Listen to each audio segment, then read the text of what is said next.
Allahumma salli ala Sayyidina Muhammadin salatan taftahu biha lana futuhal arifin wa tufaqihuna biha fid din wa ala alihi wa sahbihi. Assalamualaikum warahmatullahi wabarakatuh.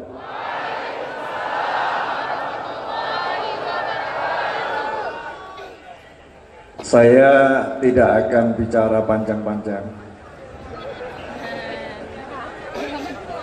minimal sama dengan Bapak Gubernur. Tadi saya diangkat jadi warga Aceh, Pak, dengan upacara adat, tapi belum punya KTP Aceh. Kalau saya ini sebagai warga Aceh, bangga saya punya gubernur yang cerdas.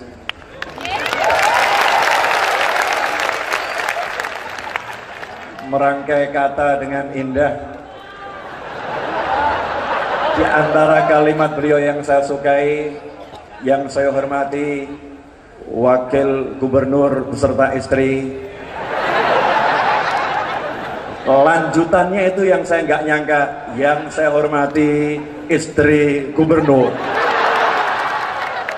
Saya yakin pulang dari sini, Masya Allah, cinta sang istri semakin luar biasa. Hadirin yang dimuliakan Allah Subhanahu wa Ta'ala,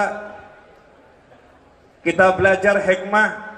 Saya nggak tahu saya mau ngomong apa, karena pesan guru saya almarhum Al-Habib Anis bin Alwi Al-Habsyi, janganlah engkau pernah berpikir ketika engkau akan berbicara, biarkan yang di hatimu yang berbicara. Kalau di hatimu nggak ada yang harus dibicarakan, diam saja dan berhentilah. Satu hal, rupanya peringatan tsunami Aceh tahun ini tentang Abdus Somad. Jadi kalau ditanya hikmah peringatan tsunami Aceh tahun ini adalah Abdus Somad. Kenapa Abdus Somad harus dimunculkan di Aceh? Kenapa Abdus Somad harus dimunculkan di Indonesia? Karena saat ini sebagai rakyat, kita tidak qul huwallahu ahad, tidak mengatakan hanya Allah gantunganku, hanya Allah sandaranku, hanya Allah harapanku, tetapi kita berharap kepada selain Allah Subhanahu wa Ta'ala. Allah ingin mengingatkan, saat kita berharap kepada selain Allah Subhanahu wa Ta'ala, maka sesuatu yang lebih dari tsunami 13 tahun yang lalu akan terjadi di bangsa kita. Tetapi kalau kita berharap kepada Allah Subhanahu wa Ta'ala, maka kita akan mendapatkan guyuran rahmat, kesuksesan, keberhasilan, kesejahteraan, kemakmuran, kedamaian, cinta, persatuan, seia, sekata membangun agama dan bangsa ini. Makanya yang muncul Abdul Somad, maaf, sorry, bentuknya nggak jelas. Saya berharap tuh ulama tuh badannya gede, keker itu ya, menyenangkan, kurus krempeng. Afwan ya Sayyidi, kurus. Kemudian ya begini, kalau ngomong kelihatan tegas, tiba-tiba ngakak. Seakan-akan para aulia pengen ngasih tahu, cukup yang satu ini untuk Indonesia, cukup yang satu ini untuk Indonesia. Makanya kalau ada ulama yang dia itu punya kemampuan, ada ulama yang bisa membangkitkan umat, kalau ada ulama yang punya kelebihan, tutup matamu dari kekurangannya, tutup matamu dari kesalahannya, lihat kelebihannya. Itu adalah gurumu. Ini sebetulnya partai Abdul Somad atau peringatan tsunami Aceh. Pokoknya saya nggak ngurus, saya disuruh bicara, salah yang nyuruh. Halo, lihat jam dulu, baru 4 menit. Waktunya maksimal 20 menit, biar nanti tidak terlampau lama majelisnya, ya. Jadi Indonesia harus bangga ini. Mohon maaf, kalau ada penjajah, kalau ada yang namanya kekuatan asing, kalau ada orang yang ingin merongrong negeri ini, belum tentu seorang jenderal teriak sikat orang akan ikut. Tetapi kalau Abdul Somad teriak sikat, saya akan ikut. Ulama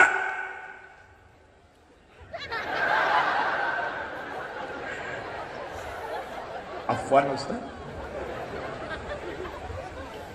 saya nggak dibayar tuh, nggak ada ini urusan apa-apa, because I love him so much. Karena cinta saya pada beliau, Allah nikahkan kami berdua sore tadi. Duduk di pelaminan pakai pakaian adat Aceh, yang satu emas, yang satu perak. Iya, berat badan nggak jauh berbeda, cuman beliau tampak lebih kurus. Iya, ini sang suami, itu sang istri. Masya Allah. Ini cinta ulama ini akan menjadi kekuatan negeri ini. Makanya seluruh aspek masyarakat dimanapun berada, terutama di Aceh, kalau pengen Aceh ini makmur, kalau pengen Aceh ini bangkit, kalau pengen Aceh ini semakin indah, kalau pengen Aceh ini menjadi kekuatan ekonominya mengalahkan bagian dunia manapun, ikuti kata ulama. Jangan kata yang lain, gubernur gak usah. Tapi untungnya gubernurnya ulama, ustadz. Ustadz, kecerdasannya tampak tadi. Setelah bismillah, alhamdulillah, alhamdulillah aja ngutip Allah al-wahidus somad, nyebut-nyebut Ustadz Abdul Somad. Luar biasa. Yang buatin siapa Pak? Buat sendiri itu. Beliau pernah nyantri, pernah nyantri, santri, Masya Allah. Jadi kalau pengen Aceh ini hebat, Aceh ini kuat, Aceh ini bangkit lebih dari yang lain, maka kuncinya adalah ikuti ulama. Dan itulah wujud dari pengamalan Pancasila. Kita ini dari kecil teriak Pancasila, satu ketuhanan yang Maha Esa, tetapi pengamalannya sering melenceng. Tidak ada sila kedua, tidak ada sila ketiga, tidak ada sila keempat, tidak ada sila kelima, kalau sila yang pertama tidak diamalkan. Tuh, saya ini dulu penatar P4. Boleh ngasih contoh? Misal di Indonesia Raya berdiri kekuatan yang mengajak persatuan, tapi nggak mau kenal Allah. Saya mau nanya, Indonesia bersatu atau hancur? Hancur. Tapi kalau berdiri sesuatu kekuatan yang mengajak mengenal Allah, mengajak beragama, mengajak taat kepada penguasa alam semesta, jagat raya, diri kita, jiwa kita, semuanya yang menguasai. Kalau kita taat kepada Allah, kalau ada kekuatan yang mengajak seperti itu, pasti sila kedua, sila ketiga, sila keempat, sila kelima pasti terwujud dengan baik. Pasti itu. Tidak mungkin tidak, karena nggak ada yang namanya ulama ngajak tukaran, ngajak pukul-pukulan, ngajak sikat-sikatan. Yang ada ulama ngajak makan, kumpul makan, nih pada makan nih. Yang di situ belum ya. Nah, ikhwani rahimakumullah, terakhir itu belum berarti usai. Seperti kata beliau, akhirnya, tapi nggak langsung akhir. Saya justru mau ngajak semua belajar hikmah dari apa yang dialami Ustadz Abdul Somad. Boleh ya? Boleh. Ke Bali diperkusi, ke Hong Kong diajak kembali naik pesawat. Betul ya? Itulah indahnya Allah kalau pengen membahagiakan hambanya, kalau Allah pengen menghibur hambanya, kalau Allah pengen menyenangkan hambanya, kalau Allah pengen hati hambanya berbunga-bunga lebih dari temanten baru, maka Allah buat dia mengalami yang gak enak, nggak enak, terus dapat yang enak, itu rasanya enaknya luar biasa. Kalau nggak percaya, tanya pada beliau yang mengalami. Kita kan tidak. Kepada korban, betul kan ya? Kesian korban persekusi, korban pengusiran imigrasi. Lengkap julukan beliau karena bentuknya nggak jelas. Masya Allah, lengkap. Tapi menjadi sunatullah, tidak ada sesuatu yang direndahkan kecuali Allah yang akan mengangkat. Apalagi hambanya Abdul Samad yang bergantung kepada Allahul Ahad, bergantung kepada Allah yang Maha Esa. Ketika diperkusi, ketika diusir, tetap pakaiannya biasa, orangnya sederhana. Janji Rasul Muhammad SAW, man tawadha'a rafa'ahullah. Siapa merendahkan diri, langsung Allah mengangkat derajatnya. Perhatikan ini kunci nih. Man tawadha'a rafa'ahullah. Siapa yang merendahkan diri, Allah yang langsung mengangkatnya. Gak pakai perwakilan-perwakilan, Allah yang langsung turun tangan, Allah yang langsung mengangkatnya. Begitu dipulangkan ke Indonesia, langsung dibawa ke Aceh, disambut Habib Novel sebelum kalian semua. Saya sambut tuh di bandara, kalian kan belum tuh. Saya sambut, saya bilang nih, memang antum harus ke sini. Itu Hong Kong, antum yang nggak suka sama Hong Kong, bukan Hong Kongnya. Antumnya nggak suka, kan nggak level gitu loh. Beliau kan lebih tinggi, Muslim mukmin, betul kan ya? Oh iya. Nah, rupanya di sini banyak kekasihmu, Ustaz. Di antaranya aku. Lamanian kita tak bersuah, walaupun sering berkata-kata di media sosial di angkasa.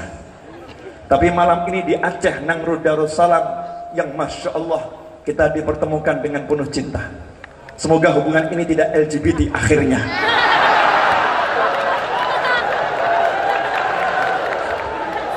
Mudah-mudahan nggak LGBT, Ustaz. Nih akhir-akhir ini anak-anak muda nih ngeri. Anak-anak muda nggak? Ngeri. Makanya tuh yang pengen nikah, yang pengen kawin. Paham maksudnya? Temuin orang tuanya, bilang, Pak, I love her so much, please nikahkan kami. Kalau bapaknya nggak mau nikahkan, kabur saja, nikah.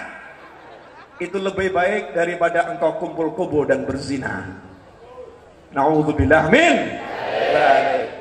Nikah ya akhi, nikah itu enak. Ada lagunya kayak nikah ya akhi itu. Nikah itu enak. Kurang 2 menit. Boleh ya 2 menit lagi ya? Boleh kan? Saya itu biasanya standar ceramah minimal 2 jam, Ustaz. Khusus di Aceh 20 menit. Diskonnya itu banyak banget itu. Jadi saya senang itu, alhamdulillah, biasanya 2 jam jadi 20 menit. Yes. Nikmatnya luar biasa. Nah, nikah aja, mau nikah itu mudah. Kalau saya nanti jadi presiden tahun 4000 Masehi. Sorry Pak, kita gak level Pak. Bapak cuman gubernur, saya nekat Pak calon presiden.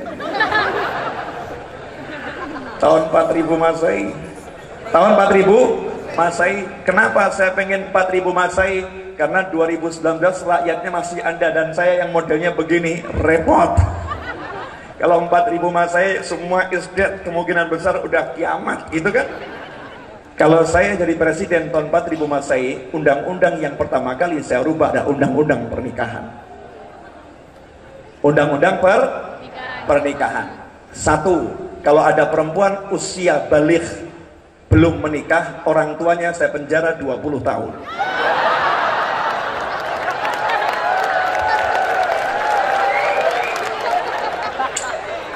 Cocok ya? Kalau ada istri menghalangi suaminya nikah lagi, saya penjara 40 tahun.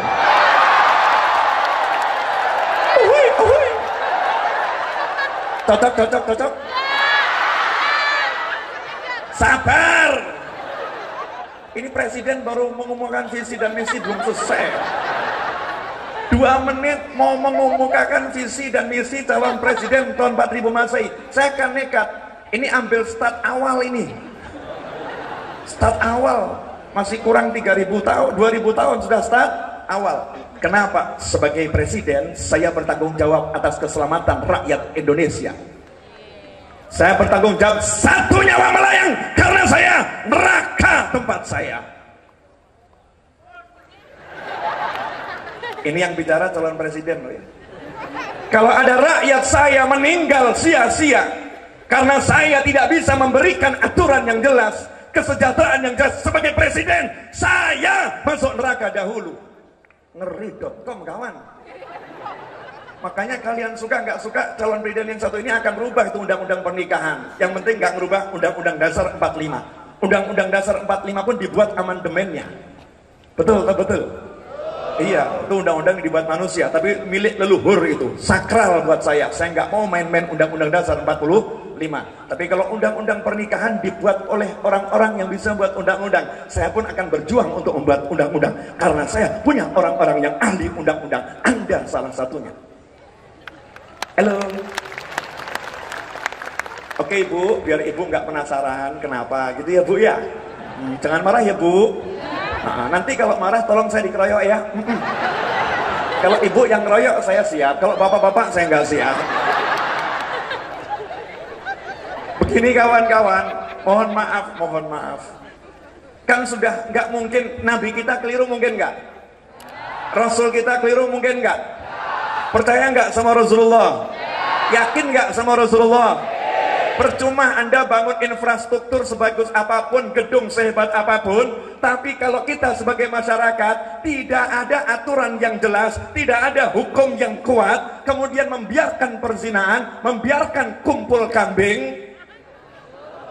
Kalau kebo terlalu besar, kan suka-suka saya buat istilah, siapa tahu jadi tren. Kita biarkan hal-hal yang dilarang Allah. Ingat itu, Nabi kita pasti benar, Rasul kita pasti benar, Sallallahu alaihi wasallam. Beliau telah menyatakan, kalau udah tampak itu perzinahan, maka Allah akan turunkan gempa bumi di sana dan di sini. Percuma saya membangun kalau zina dibiarkan, akhirnya gempa terjadi di mana-mana. Betul. Kalau salah saya nggak berani ngomong. Di sini ulama, pejabat, polisi, takut tahu.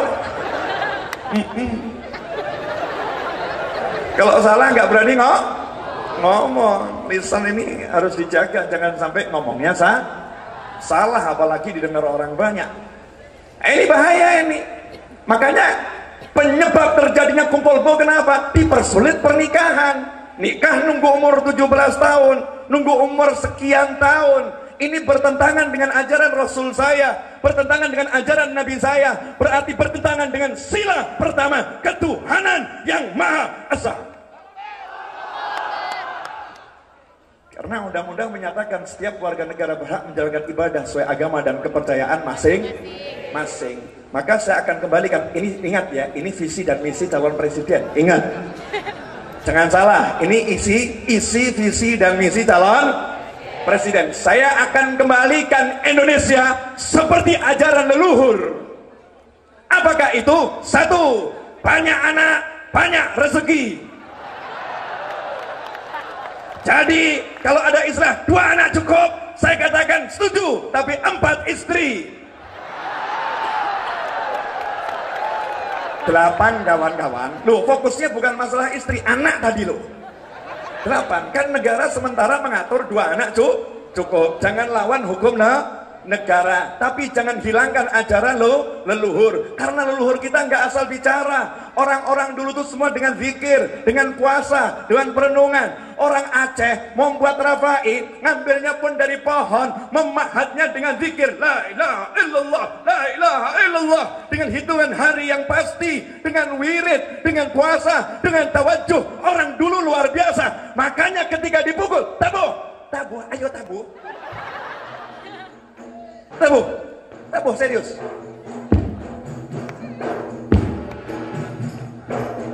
La ilaha illallah, la ilaha illallah, la ilaha illallah, la ilaha illallah, la ilaha illallah. Kasih pukulan terbaikmu.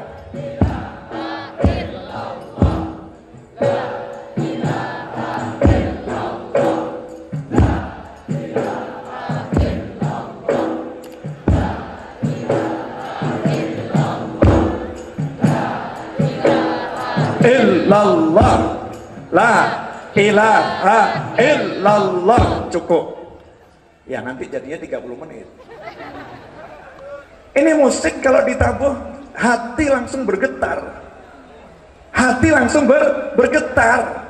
Gak butuh suara zikir kita, musik ini telah berzikir. Ini orang Aceh, ini orang Aceh. Pak Gubernur nggak tahu saya waktu ceramah di Aceh waktu itu, Pak. Saya pulang bawa Rafai 2, Pak. Saya pakai di majelis saya, di mana-mana itu saya pakai. 2 menit lagi selesai. Boleh ya? Boleh. Nggak apa-apa. Kalau panitia bilang nggak boleh, saya ikut suara terbanyak. Nah, kenapa orang dulu bilang, coba lihat anak-anak dahulu, nenek-nenek kita menikah itu umurnya berapa di sini di Aceh? 12. Berapa tahun lagi? Kalau di Jawa itu nenek-nenek saya menikah 12 tahun, 13 tahun, 14 tahun. Kalau 17 tahun belum menikah, orang Jawa bilang perawan tua. Betul atau betul? Jadi kalau peraturan yang sekarang 17 tahun baru boleh menikah, apa kata leluhur kita dari alam barzah? Bagaimana anak cucuku ini? Ku ajarkan segera menikah. Kenapa tua baru menikah? Akibatnya karena masih muda dilarang menikah, yang terjadi hubungan di luar nikah. Jadi nasihat ulama tidak akan berarti kalau sistem ini nggak dibangun. Kalau sistem nggak dibangun, susah. Wong tiap hari ketemu orang Aceh cantik-cantik, pemudanya ganteng-ganteng. Oh, setannya juga luar biasa. Oh, setan di Aceh ini kelasnya lain dengan yang di Solo. Beda. Semakin baik tempatnya, semakin besar setannya. Serius begitu.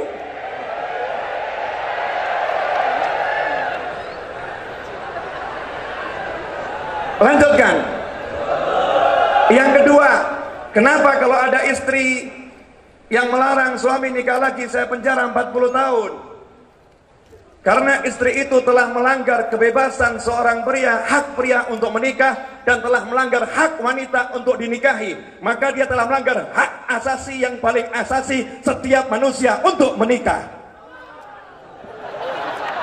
HAM harus ditegakkan. Apakah saya salah?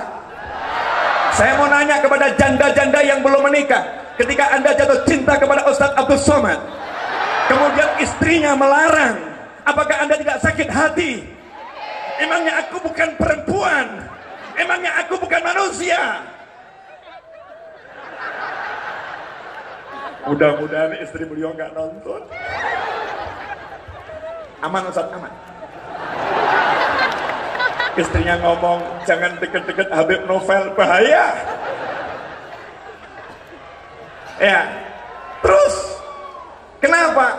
Karena yang terjadi adalah pria-pria akan menikah kepada wanita dengan sembunyi-sembunyi, sehingga kaum wanita dirugikan. Secara hukum negara tidak mendapatkan pengakuan, tidak mendapatkan haknya, tidak bisa mendapatkan warisan. Itu semua karena apa? Karena pria dipersulit menikah lagi. Pasal ketiga, Bu, pasalnya tadi belum selesai. Nah, ini pasal yang paling menguntungkan kaum wanita. Kalau ada pria yang menikah satu atau lebih dari satu, kemudian pria tadi tidak berlaku adil, tidak mengayomi, tidak menjalankan tugasnya kepada suami, tugasnya kepada istri selaku suami, Kemudian sang istri melaporkan halnya kepada pengadilan agama dan perkaranya dimenangkan oleh pengadilan agama, maka pria tersebut saya jatuhi hukuman kaki dipukul sampai semper dan penjara 70 tahun. Silahkan mikir kalau mau nikah lagi. Betul tak betul, Bu? Jadi ibu cocok dengan saya? Awalnya nggak cocok, akhirnya cocok pula. Makanya ikuti pertandingan sampai akhir. Terakhir. Saya terima kasih. Ya, saya terima kasih. Sudah dibawa ke sini. Ya, sudah dibawa ke sini. Akhirnya saya bisa bertemu dengan Ustadz Abdul Somad.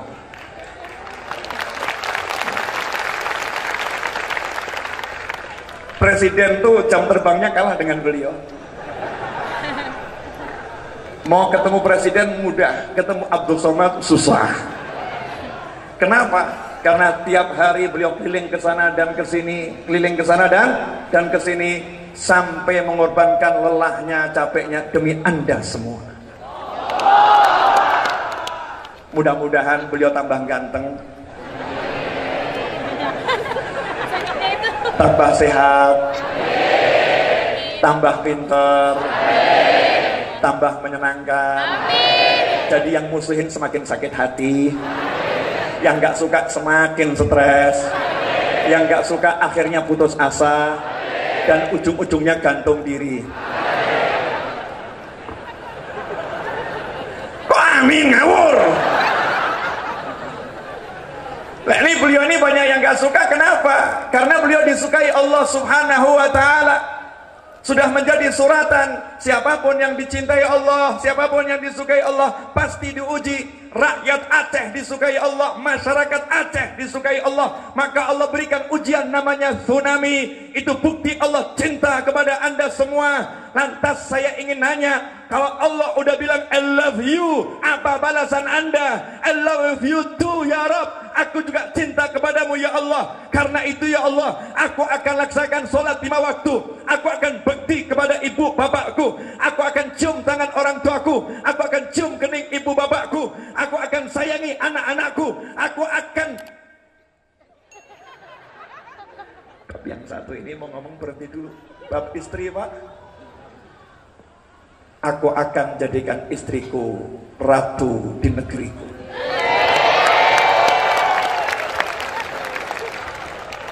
Itu baru namanya cinta sama Allah. Dicintai Allah kok nggak balas.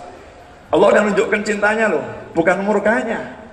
Kenapa saya katakan bukan murka? Karena saya tahu Aceh ini tempatnya orang-orang baik. Kalau nggak baik, anak cucu Nabi nggak dikirim ke sini. Di sini banyak anak cucu Nabi, banyak aulia, ini tempatnya orang-orang baik. Makanya Allah kasih tsunami karena Allah cinta. Karena Allah cinta. Sekarang tunjukkan cintamu kepada Allah. Hari ini saya melihat cinta kalian kepada Allah dengan kalian mencintai salah satu hamba Allah yang namanya Abdul Somad. Nah, udah gitu aja. Pak Gubernur minta maaf, Pak. Udah mencatut nama Anda untuk indahnya ceramah. Ustadz Abdul Somad mohon maaf, udah jelek-jelekin Ustadz karena memang jelek.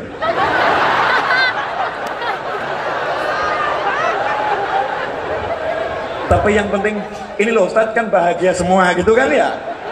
Kadang untuk membahagiakan orang harus ada orang yang kita jatuhkan. Terima kasih, mudah-mudahan barokah manfaat. Mohon maaf, wassalamualaikum warahmatullahi wabarakatuh.